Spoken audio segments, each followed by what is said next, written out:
Alright everybody, this project is going to be discussing random number generation.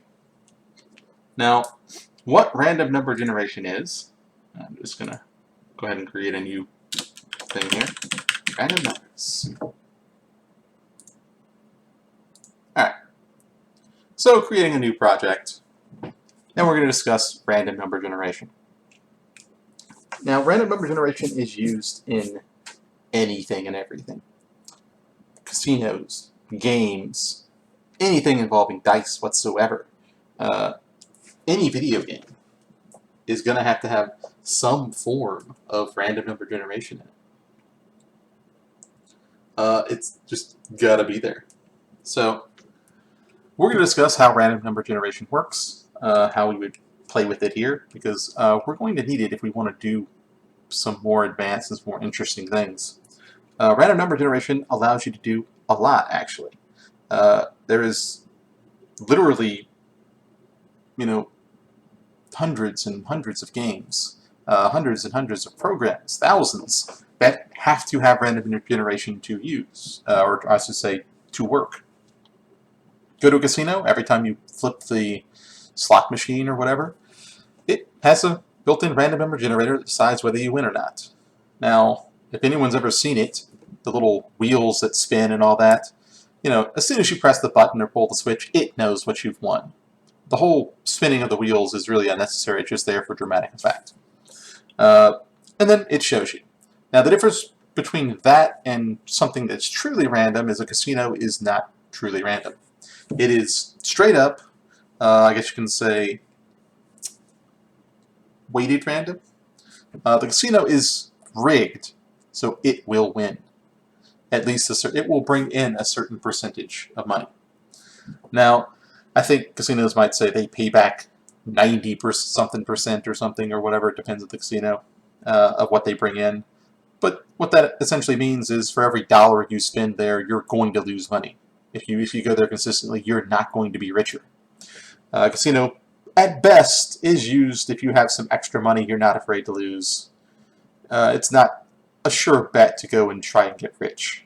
Some people have managed that, but many, many more have ended up losing their money. So when someone flips a slot machine there, it has a random number generator, but it also takes into account how much has been paid out and how much has been paid in. So, person A may lose everything, person B makes $10.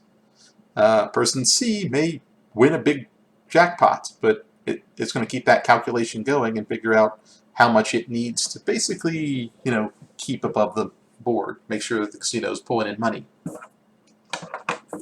So it's not completely random, because if it was completely random, the casino could potentially just go bankrupt. Two people hits big jackpots back to back, 2 or 3, bam! Well, now they don't have any money anymore. And that's generally not going to be allowed to happen. Now, of course, there are some games where it's not completely random, but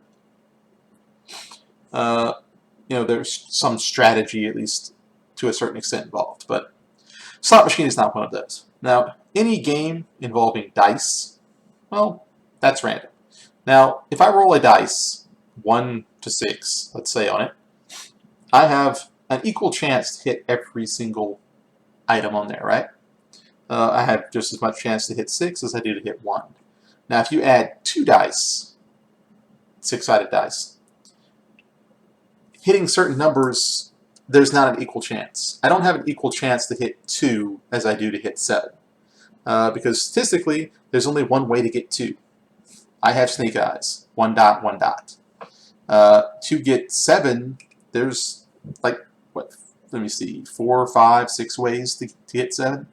I can have a 2 and a 5, a 1 and a 6. I can have a 3 and a 4. I can flip it around the other way, and the other dice be, 3 and 4, 1 and 6, 2 and 5. So I have 6 possible outcomes that will give me that number. That's why some casino games use that. If you roll a 7, you lose. Well, that's the most likely thing to pop out.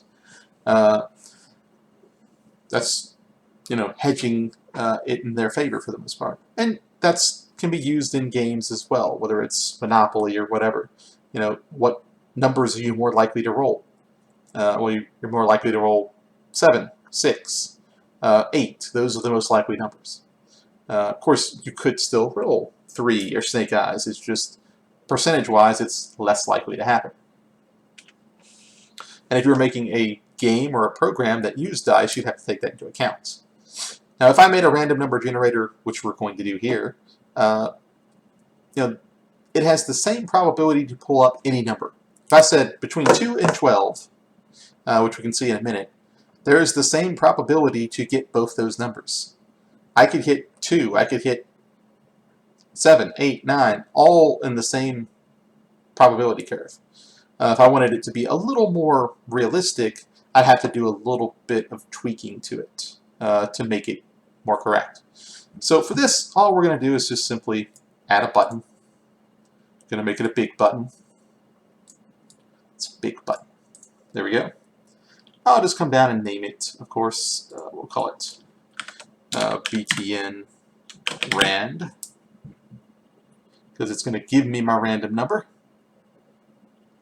And I will change the text. And as usual, I will scroll by the text like 15 times before I find it. There it is. Random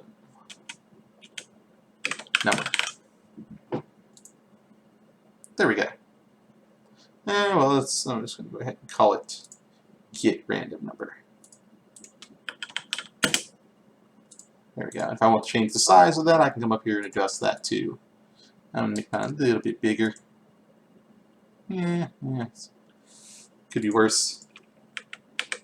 We have an extra space there. There we go. Get random number. Now all I'm going to do is just double click on this button. This is all we're going to have. When I click that button, it's going to do some random stuff for us. So the first thing I'm going to do, create a variable and just call it R, I suppose, as new random. So this R is going to be used to basically generate a random number. So this is the code we're going to need for that. So I'm going to use R. I could call it RN if you just don't like the one-letter naming, random. Or I could call it R-A-N-D. Let's just call it rand, all lowercase. So I call it rand. We got it. So now to actually generate that, I'm going to need to do a couple of things here. So let's do this first. We'll break this up into steps so I can explain it better. Dim C as integer equals rand.next. And in here, I have to put the range of numbers. So if I were to say 2, 12, for example, this will get me a random number between 2 and 12 and put it in this value. Now, I want to see that value, obviously. So what we're going to do here is, well, we're going to make it so we can see it. Pretty simple and straightforward, I hope. Now, actually, let's go ahead and do this. We're going to use something a little different this time. Message box, since we haven't used this. Dot show. And I'm just going to show C. So what this is going to do is when we click our button, it'll create a random variable to hold, basically, or a random generator, I can say is what this is. Random generator. And then I'm just going to, and I could, of course, just put this in there instead of C. I'm adding an extra step here, but sometimes it's better to have an extra step so you can see what's going on. Generates a random value between 2 and 12. Now, as I said before, I have the same probability of getting 2, 5, 7, 12, whatever is between these numbers here, basically. So we're going to see. Now I got my code here. I'm going to run this. Let's see if it works. There we go. Get random number. I click the button, and a box should pop up. 4. And my my virus scanner is having to fit. 5. Oh, wait, there it goes. It's been doing that oddly enough. It's been trying to run this twice. I'm not sure why that is. There's 5. Okay. 10. Let's see if we can get 2 and 12. 8. I can only click it once. Then that box has to go. 5. And notice it's giving me a random number set here. There's 11. There's 7. Let's see. Now, I said 2 to 12. And theoretically, it should give me 2 to 12, right? Da-da-da. But that may not always be the case. The way the random number generator works, at least I know in Java, is when you set a range, it's actually 1 greater than the number you put in there and 2 less than. Oh, there's 2. There we go. Let's see if we can get 12. I'm hoping Java is a little different than VB here. There's 2, so 2 worked. 2 is working. There's 11. Come on, where's my 12? I will do this for 20 minutes if I have to. 2 seems to be popping up quite a lot, actually. Just hit OK. Ah, there we go. We can speed run this.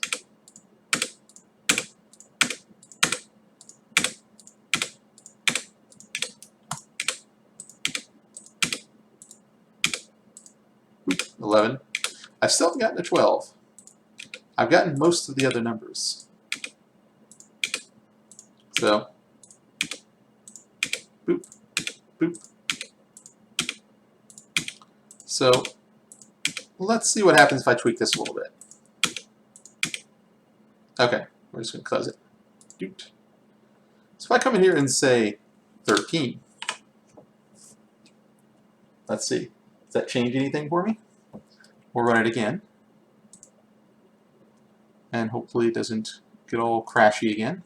Let's see, there's 4, 9, 2. And you see it's generating numbers. Now, there is one issue though, and as I said before, I have the same probability to get every single number. So if I were trying to make an actual dice game or something, I wouldn't want to do it this way. I'd want it to be as realistic as possible. And sadly, this is not going to be realistic. If somebody was actually trying to use the rules of dice, you know, this wouldn't be following it. There's 12. Aha. I don't see a 13.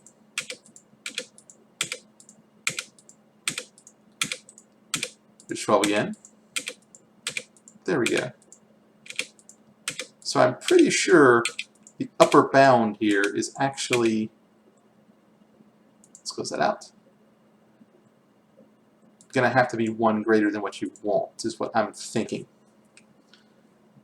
As of the time of making this video, I haven't used Visual Basic a huge amount, but I understand all the code and what most of it works, how most of it works. So I'm thinking this should give us between 2 and 12. As you see, testing it out will tell you a whole lot more than just reading a couple of articles. Now if I change this to 14, I should also get 13 included in there. But as I said before, it doesn't actually work the way I'd like it to work. So if I wanted to, make this a little more realistic, what I should do is make 2 generators. Let's say 1 to 7. Then I just copy and paste. We'll have this is C1 and this is C2. And I can use this random generator for both of these. And it should be 1 to 6 actually. 1 to 6.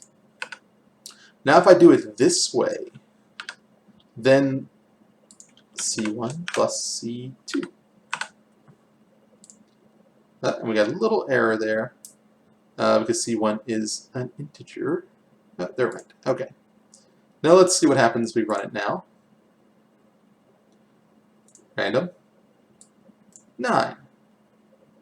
Alright. I should get a lot more 7, 8, 9s than I was getting 2s and all that before. 9, 4.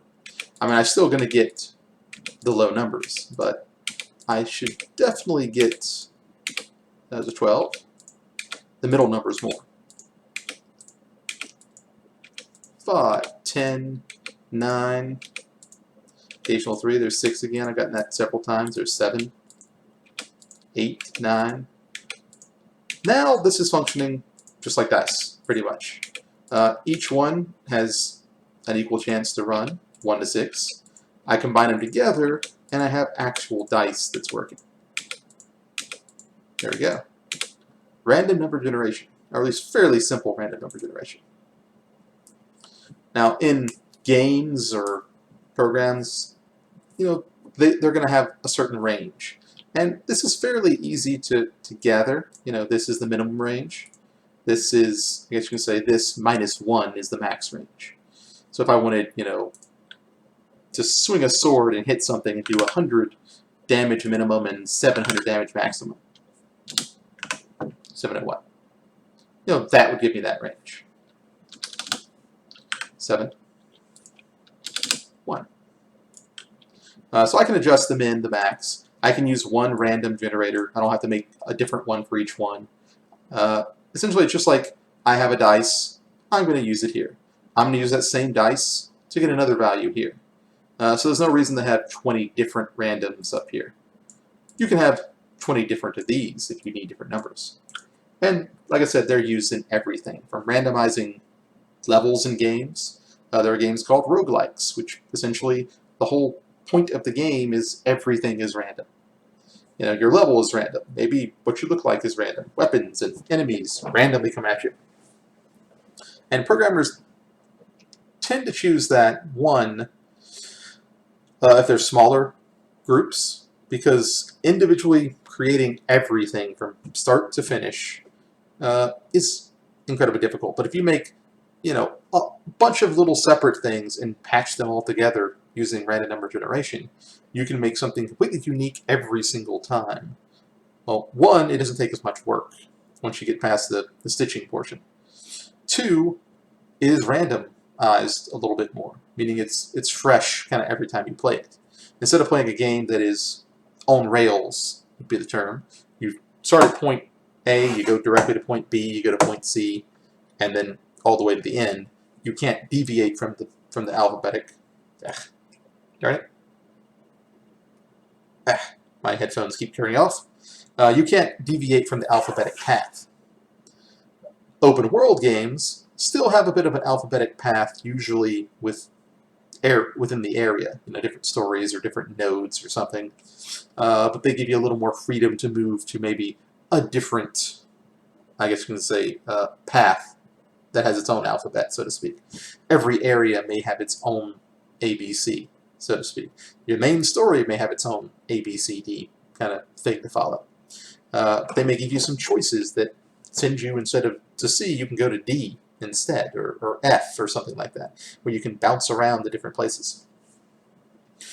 And doing that's actually, it depends. It can be a lot harder. It can be a lot. It's honestly just simpler just to make it a straight line as opposed to allow people freedom. The more freedom you get, the more tangled the web gets, the more difficult it gets to program. Random number generation, you don't have to worry about anything. You just say, hey, and there's been a lot of really good games that have managed to put that together. There have been some that are called infinite runners, where basically you just keep going right the entire time. Jump, dodge, shoot, whatever, forever, until you die. And the farther you get, the more points you get. That's basically your score for that thing. It's kind of a mind-numbing, quick and easy, you know, let's just play this while I'm on the bathroom or something type of game. No real thought to play into it. Maybe reflexes or, you know, quick thinking. But that's where that would be kind of used. There are games like Spore where even the music is randomly generated to a certain extent. Levels and everything, creatures and stuff, if you want to Google some of that, randomly generated. There are, Minecraft would be another good one that comes to mind, where your world is generated whenever you create it. Make a new game. World is randomly generated based on, well, a numeric value. It gets a random number and then generates the world using that number. And if you use the same number, you'll get pretty much the same world. But since it randomly generates it every time, if you don't tell it otherwise, you get different results every time you play. A lot of games do that because, well, every time I play I get a slightly different experience. And of course, others will throw in random chance encounters and stuff. You're walking in the desert and suddenly a big thing attacks you. Well, it was probably randomly generated just off the screen before you could see it. That's generally, there's a buffer zone kind of outside your field of view for those random type things or loading up stuff. As it gets into your view, it calculates, all right, roll the dice. Okay, this is random encounter. Roll the dice. Which one? This one. Plugs it in there and you see things coming after you or whatever it happens to be. That's kind of your rundown of how random number generation for the most part works. It's used in pretty much anything fun or interesting you can think of, from casinos to video games to, just anything, really. Even simple stuff may have some sort of random generation into it. Programs can have, randomize your name, randomize your location. Google has a, I'm feeling lucky button that randomly sends you to a page. It's used in a lot of different places. So this is one of the possible ways to generate randoms in Visual Basic. And of course we can plug these into variables, which we did. We can, do some other code and stuff on them if we need to. If I were to take this another step, I could have an enemy that had health, and we could attack it with random numbers, subtract from that health, display a picture maybe, and change that picture or numbers as it gets hurt and gets injured and that sort of thing. That would be an idea of how this could work if you were thinking Visual Basic wise. Well, anyway, this is random number generation. If you have any questions or issues, feel free to let me know.